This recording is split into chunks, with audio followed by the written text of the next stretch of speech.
Madame, monsieur, bonsoir. C'est un plaisir pour moi de vous retrouver sur Média Afrique News en direct de Libreville au Gabon, d'où nous émettons.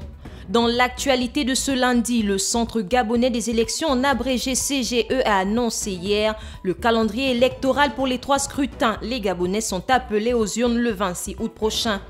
La Côte d'Ivoire au défi de la santé infantile. Pour pallier le manque de couveuses à Abidjan, le CHU de Trècheville expérimente avec succès la méthode kangourou inspirée de l'animal australien. Plus d'explications sur cette technique dans ce journal.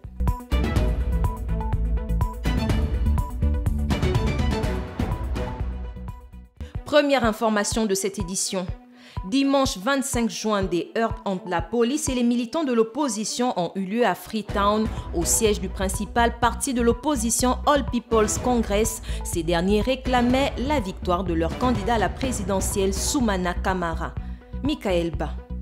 Je suis dans le bureau du parti et on nous tire dessus. Ce sont des gaz lacrymogènes et des balles réelles. Nous sommes une vingtaine à terre dans le bureau. Les tirs continuent. Nous avons besoin d'aide, s'il vous plaît. Ce sont là les mots d'Ivan Aki, la maire de Freetown affiliée au parti All People Congress. Dimanche, des militants de l'opposition réunis au siège de ce parti se sont affrontés avec la police alors qu'ils revendiquaient la victoire de leur leader Soumana Camara à l'élection présidentielle de samedi dernier. Selon le parti d'opposition et l'agence de presse Reuters, la police aurait fait une victime par balle. Une information démentie par un communiqué des forces de l'ordre qui affirme n'avoir utilisé que de gaz lacrymogène. Ces heurts, survenus en plein dépouillement, contrastent avec la journée de samedi durant laquelle les élections générales se sont globalement déroulées dans le calme. Si ce n'est pas la meilleure, c'est l'une des meilleures journées électorales en Sierra Leone. Et c'est la promesse que j'ai faite lorsque j'ai pris mes fonctions. Je voulais superviser une élection où nos enfants iront à l'école et les gens vaqueront à leurs occupations normalement. 3,4 millions d'électeurs étaient attendus dans les urnes samedi afin d'élire leurs conseillers locaux, leurs représentants au Parlement et leur futur président de la République. Les résultats de ces élections générales ne sont pas attendus avant ce mardi. Notons que selon les chiffres partiels, le président sortant Julius Maada Bio serait en tête de l'élection présidentielle avec 55,86% des voix après 60% du dépouillement. Nous y reviendrons avec force et détails dans nos prochaines éditions.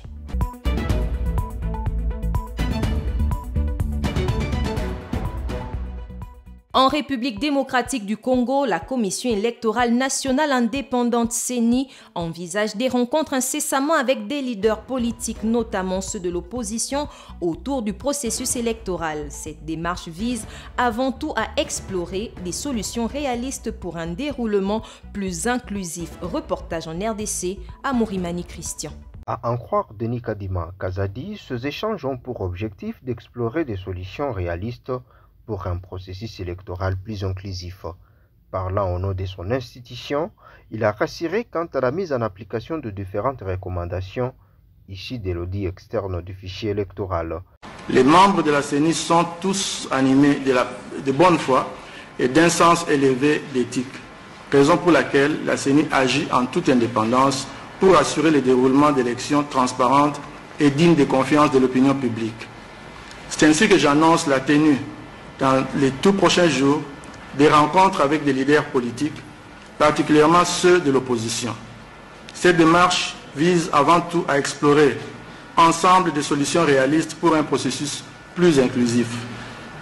De plus, la CENI s'engage à mettre en œuvre toutes les recommandations de l'audit, principalement la publication anticipée des listes des électeurs. Rappelons qu'une frange de la société civile et des acteurs politiques s'oppose à la manière dont l'actuelle équipe dirigeante de la CENI mène le processus électoral en cours. Leur première activité de grande envergure était la marche du 20 mai dernier, qui avait pour but de dénoncer l'insécurité grandissante, la vie chère, la misère du peuple congolais et le processus électoral chaotique.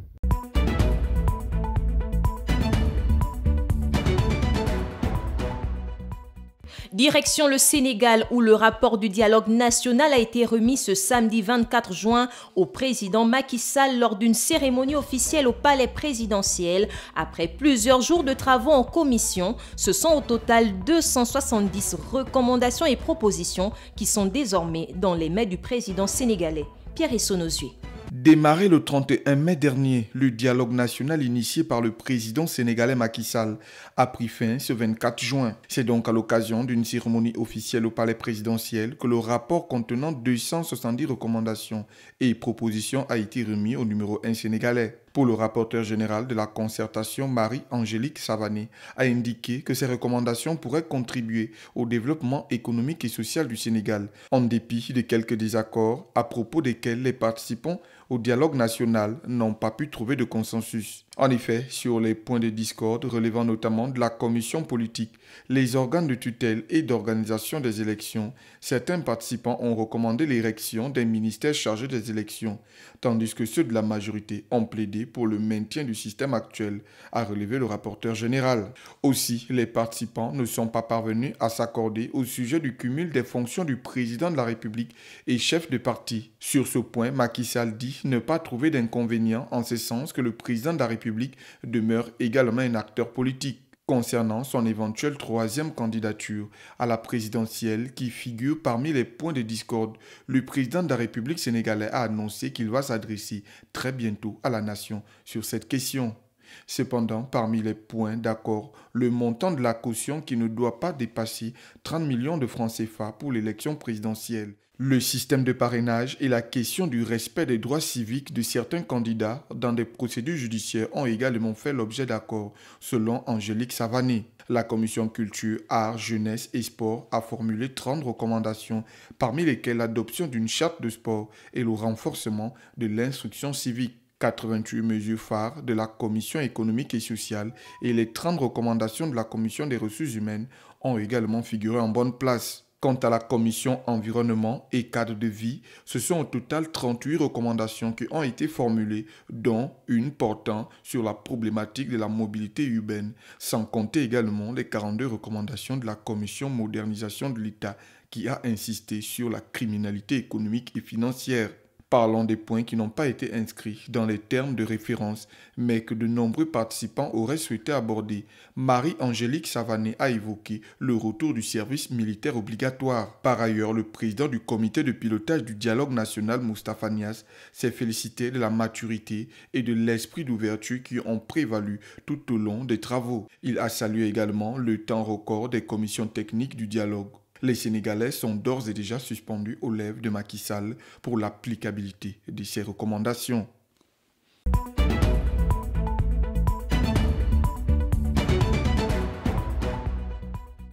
William Ruto, le président kényan, a acté la loi de finances instaurant de nombreuses taxes. Le nouveau texte suscite de nombreuses contestations auprès de l'opposition qui la rejette fortement. Les manifestations contre son application avaient été violemment réprimées par les forces de l'ordre quelques semaines auparavant. Suivant. William Ruto, le président kényan, a approuvé la nouvelle loi de finances portant sur l'instauration de plusieurs taxes. Encore au stade de projet avant qu'elle ne soit adoptée au Parlement la semaine dernière, cette loi de finances a finalement été approuvée ce lundi, a annoncé la présidence de la République. Parmi ces nouvelles taxes, on note celles sur la crypto-monnaie, les carburants et un prélèvement direct sur les salaires afin de financer un projet de logements sociaux. Prévu initialement pour rapporter quelques 289 milliards de shillings, soit 2 milliards d'euros d'ici 2024, la nouvelle loi de finances est pourtant très impopulaire. Début juin, les manifestations dans la foulée de son annonce avaient fait de nombreux blessés. Afin d'apaiser les populations, le gouvernement a amendé le texte, supprimant par exemple la taxe sur les cosmétiques. Première économie d'Afrique de l'Est, le Kenya connaît un ralentissement de son activité économique avec une croissance plafonnée à 4% en 2022 contre 7% en 2021. Ainsi, grâce à cette nouvelle loi de finances, le pays espère renflouer ses caisses car, rappelons-le, il est lourdement endetté à hauteur de 67% de son produit intérieur brut, soit 65 milliards d'euros.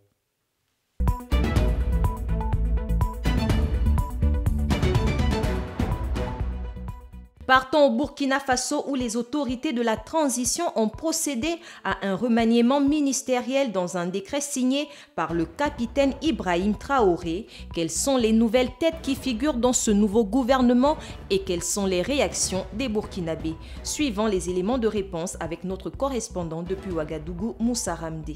Le gouvernement de la transition a opéré ce 25 juin un remaniement ministériel annoncé au journal de 20h de la télévision nationale. Selon le décret signé par le capitaine Ibrahim Traoré, 4 ministres font leur entrée dans cette nouvelle équipe. Il s'agit d'Émile Zerbou, nommé ministre de l'administration territoriale, de la décentralisation et de la sécurité, en remplacement du colonel Boukari Zoungrana. Maître Rodrigue Bayala, nommé ministre en charge de la justice, garde des Sceaux. Au niveau du ministère de l'Agriculture et des Ressources animales, Ismaël Sombier prend la place de Denis Ouedraogo, alors que Roger Barreau, quant à lui, occupe désormais le portefeuille du ministère de l'Environnement, de l'Eau et de l'Assainissement.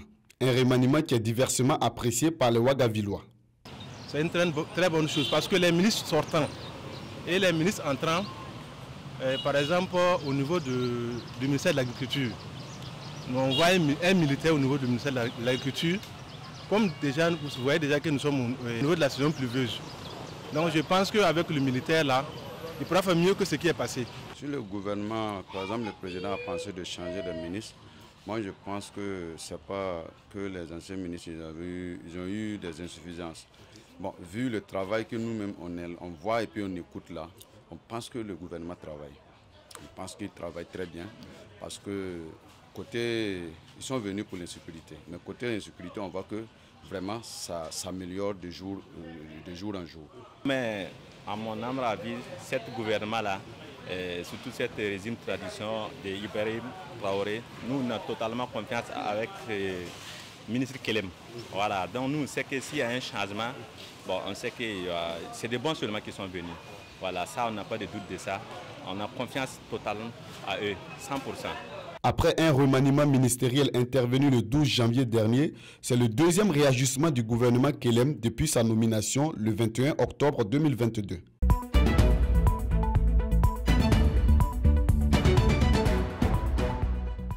On en sait désormais un peu plus sur la date des élections générales prévues cette année au Gabon. C'est à l'issue d'une réunion qui s'est tenue ce dimanche 25 juin 2023 que le président du Centre gabonais des élections CGE, Michel Stéphane Bonda, a annoncé la date des 3 scrutins.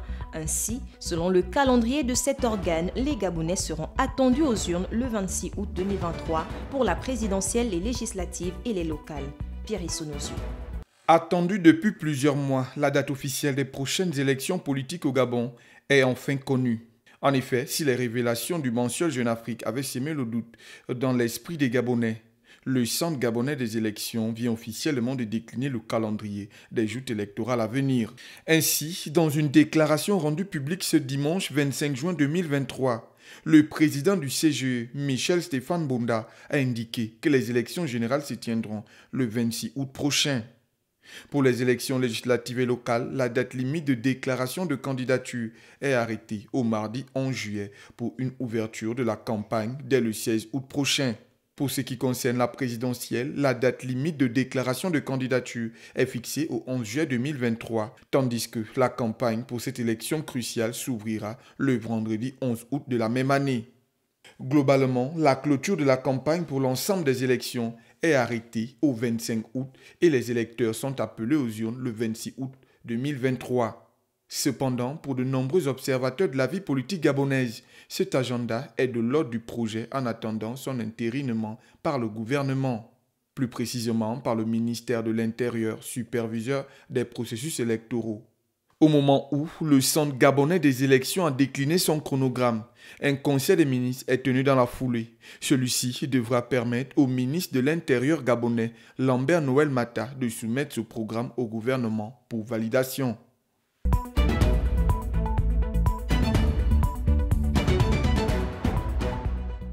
À quelques mois des élections générales en République démocratique du Congo, les passes d'armes entre l'opposition, la commission électorale, le pouvoir en place et l'Église catholique se multiplient. Du côté de l'opposition et de l'Église catholique, on parle des élections mal engagées. Les autorités, elles, rassurent sur l'organisation des votes et appellent l'Église à rester dans ses missions de prêche, alors que la CENI, elle, évoque des risques sécuritaires et financiers qui pourraient empêcher la tenue des élections dans des délais constitutionnels. Reportage en RDC à Morimani Christian.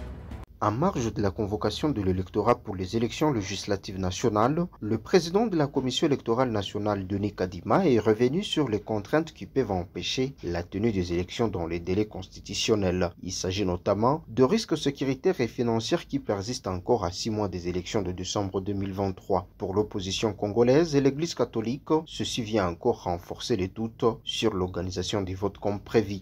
La CENCO parle d'élections mal engagées et indique que la CENI et les institutions judiciaires au plus haut niveau sont totalement corrompues. Il faut donc s'attendre à un glissement du président Félix Tshisekedi, candidat à un second mandat de 5 ans. Prenant la parole, lors de la messe dite le dimanche 25 juin 2023 au stade Kachala Bonzola, à Bujimaï, dans le cadre de la célébration du jubilé d'argent de Monseigneur Bernard Kassanda, évêque du diocèse de Bujimaï, Félix Antoine Tshisekedi n'a pas mis sa langue dans sa bouche.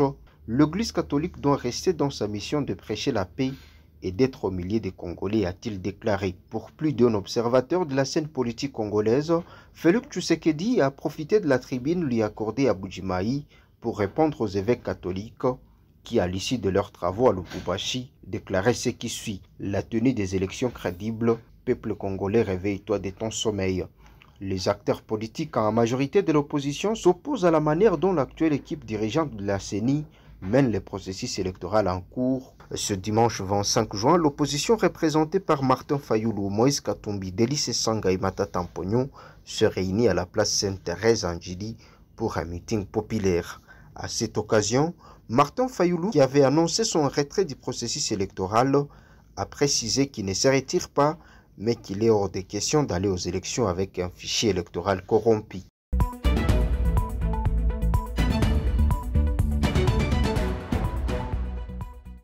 Je vous l'annonçais en titre, la méthode kangourou est de plus en plus répandue dans le monde pour prendre soin des prématurés et des bébés de faible poids à la naissance. En Côte d'Ivoire, à l'unité des soins mères kangourou du centre hospitalier universitaire de Treichville, les nouveau-nés prématurés sont pris en charge avec leur maman. Ils ont désormais plus de chances de survivre grâce à cette méthode mise en place par les autorités depuis 2019 qui, sans conteste, porte des fruits. Difira Pamoinde. Au centre hospitalier universitaire de Treichville, des nouveau-nés avec moins de 2 kilos sont admis chaque jour à l'unité de soins mère kangourou. En effet, ces bébés venus au monde prématurément avec un faible poids viennent y prendre des forces au travers de la méthode kangourou avant d'aller affronter le monde extérieur. Au cœur même de la méthode kangourou, la position kangourou. Grâce à une écharpe de portage confectionnée à base d'un pagne, le bébé est positionné sur la poitrine de sa mère pour un corps à corps. L'objectif ici étant de le maintenir au chaud pour apaiser son sommeil. Au-delà de la suivi, il y a la relation entre la mère et l'enfant qui se crée. Parce que comme je disais tantôt, dans la couveuse, c'est une relation mécanique. Il y a une barrière entre l'enfant et le personnel, entre l'enfant et la maman. Avec cette méthode-là, vous voyez que l'enfant est sur la poitrine de la maman. Donc déjà, il y a cette relation-là qui se crée. L'enfant est né prématuré, donc il y a eu cette rupture, on va dire, la maman ne s'est pas préparée à recevoir l'enfant. L'enfant non plus n'était pas préparé à sortir. Donc on va recréer ce lien-là entre la maman et l'enfant. Elle apprend à aimer son enfant, parce que lorsque l'enfant il est tout petit, il y a cette peur qui naît dans le cœur de la maman. Elle a peur de voir son enfant, elle a peur de le manipuler. Donc pouvoir le porter permanemment sur la poitrine, donc ça la rassure. En Côte d'Ivoire, où 30 bébés en moyenne décèdent pour 1000 naissances, le chiffre est légèrement supérieur à la moyenne de l'Afrique subsaharienne, qui est de 27 pour 1000. Un tiers de ces morts précoces est dû à la prématurité. Si la méthode kangourou semblait laisser quelques-unes perplexes au début, ce n'est plus le cas. Effectivement, quand je suis arrivée, l'enfant, à force de porter l'enfant comme un kangourou, l'enfant se porte mieux, elle évolue facilement. En fait, je pense que si je n'étais pas arrivée ici, je ne veux pas dire le mot, quoi, mais ça m'a fait du bien. Ça fait que moi, je suis relaxe dans la tête. Et je sais qu'au sortir d'ici, mon enfant va vivre parce que j'ai appris beaucoup de choses concernant les prématurés. Selon l'UNICEF, entre janvier 2019 et mars 2022, sur un peu moins de 2400 nouveau-nés prématurés et de faible poids de naissance, reçus dans 8 unités de soins de maternité de type kangourou, 2274 y ont survécu, soit un succès de 95%. Il semble bien que le gouvernement ivoirien ait réussi quelque peu à faire fléchir le taux de mortalité des nourrissons.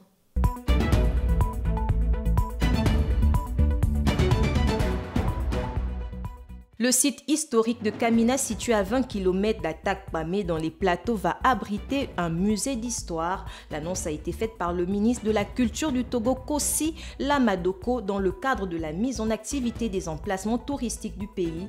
Au fil des années, Kamina a déjà accueilli des expositions d'art temporaire qui ont attiré un grand nombre de visiteurs et de touristes. Financé par le gouvernement togolais, ce projet de construction sera en totalité financé conformément aux prévisions budgétaire exercice 2023. Selon les informations fournies par le ministère, la durée du chantier est estimée à 7 mois et un appel d'offres a été lancé il y a quelques jours pour recruter une entreprise qui se chargera de la réalisation des travaux. Notons qu'en droite ligne avec le processus de développement de l'offre touristique nationale, plusieurs sites seront réhabilités, notamment celui de Batamariba et de Koutamakou, dont les travaux devraient coûter 3 milliards de francs CFA. Pour la petite histoire, le site de Kamina sur lequel sera érigé le musée est celui de l'ancienne base militaire allemande qui autrefois abritait une puissante station de radio transcontinentale et un centre émetteur de télégraphie sans fil directement relié à Berlin, à la colonie namibienne et à la flotte allemande dans l'Atlantique. En août 1914, le site fut dynamité par l'armée avant sa capitulation.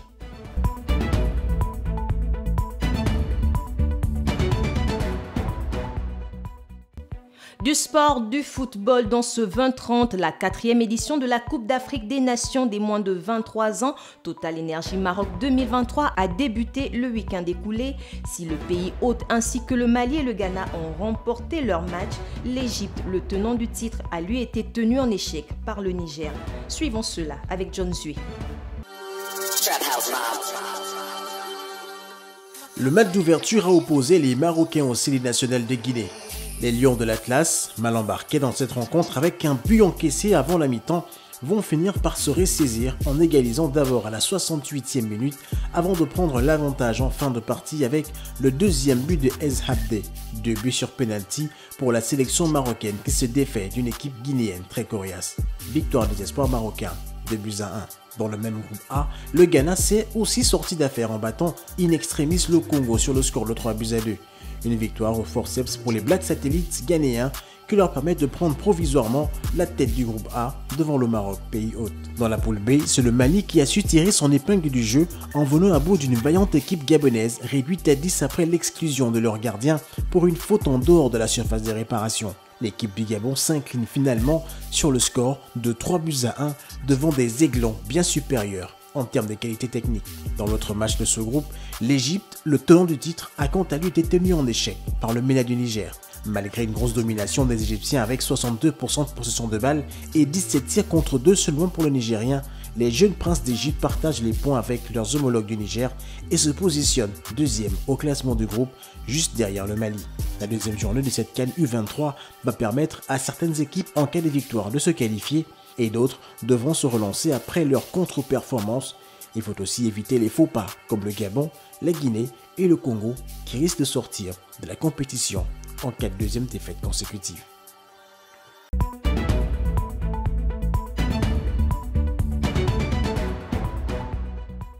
Organisé en Côte d'Ivoire du 23 au 24 juin dernier, le Salon du football africain a regroupé des experts du ballon rond dans un hôtel UP d'Abidjan. Ils se sont tous entretenus sur l'aspect purement financier du football qui génère 800 milliards de dollars par an sur le continent, un argument financier à ne pas négliger pour les Africains. Regardons. 800 milliards de dollars, soit 2 tiers du PIB de l'Afrique. Voici ce que le football rapporte chaque année. Une somme colossale qui a poussé certains experts africains du milieu à prendre leurs dispositions pour encadrer l'économie du football qui doit aussi pouvoir s'agrandir sur le continent. Cette rencontre placée sous le thème « Économie sportive, vision et action pour le football africain » quai de la CAN Côte d'Ivoire 2023 a vu la participation des pays tels que la République démocratique du Congo, le Burkina Faso, le Sénégal, le Cameroun, la Guinée, Djibouti et Madagascar, pays invités à l'honneur à Abidjan, en Côte d'Ivoire. L'économie sportive est un élément essentiel dans ce changement de paradigme, parce que pendant longtemps, le sport a été conçu comme ludique, un lieu de passion, un lieu de divertissement. Or, aujourd'hui, plus que jamais, le sport, dans notre contexte, doit être une niche d'opportunités, de création de richesses et d'opportunités d'emploi pour les jeunes. C'est pourquoi nous avons investi énormément dans ces infrastructures sportives, comme des usines, qui doivent derrière créer un écosystème pour que les jeunes utilisent le sport comme tremplin pour se prendre en charge, pour se réaliser et pour faire éclore leurs talents.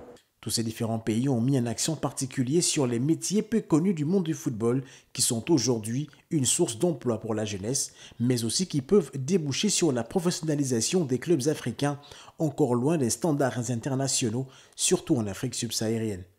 Le management du sport et le marketing sportif sont considérés comme leviers de performance économique. Aussi, l'agent de football en Afrique doit s'arrimer à la nouvelle réglementation FIFA.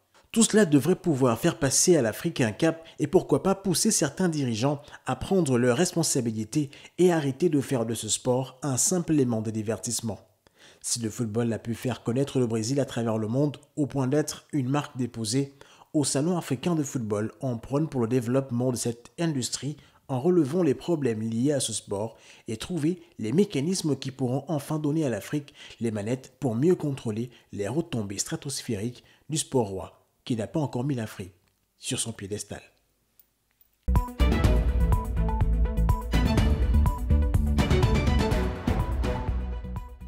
L'actualité hors du continent en plus bref au Chili. Des milliers de personnes ont été évacuées dimanche à la suite du débordement du Rio Mol provoqué par de fortes pluies dans le sud du pays qui ont fait 2 morts selon la ministre de l'Intérieur Carolina Toa. Dans son dernier bilan officiel, elle a confirmé que 2 personnes avaient péri dans des inondations et que 6 autres étaient toujours portées disparues. Le même bilan fait également état de 9 814 personnes isolées, 4 077 sinistrées et 2 054 personnes qui ont été mises à l'abri. Au Royaume-Uni, un jeune homme dans la vingtaine aurait perdu la vie dimanche à bord d'une montgolfière qui se serait enflammée avant de tomber vers le sol comme une roche selon les témoins de la scène. Durant la fin de la semaine se tenait le tout premier festival de montgolfière de Worcester. Même s'il semblerait que l'incident serait survenu en dehors du cadre du festival, une enquête a été ouverte par la direction des enquêtes sur les accidents aériens selon The Independent.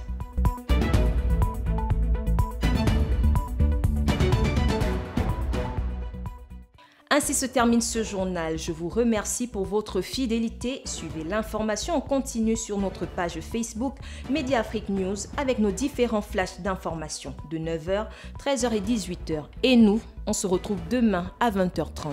Bonne soirée à tous.